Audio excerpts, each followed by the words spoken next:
Decoration பண்ணிருக்காங்கன்னு தெரியுமா? நான் வீட்ல தான் செய்வாங்கன்னு நினைச்சேன். நைட்டு போய் வீட்ல நான் எதிர்பார்த்தேன் வீட்ல பண்ணிருந்தாங்க இதுக்கு முன்னாடி. இல்ல பண்ணது நல்லா இருந்துச்சுல. சூப்பரா இருக்கு. சூப்பர். உங்க பிறந்த நாள் தான் நினைக்கிறேன். ஹாப்பி காஃபி சாப்பிட வந்தீங்களா?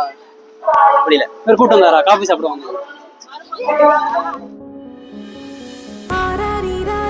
கேட்டுதம்மா நீரினில் வந்தது இந்நிஜமா நான் கொண்ட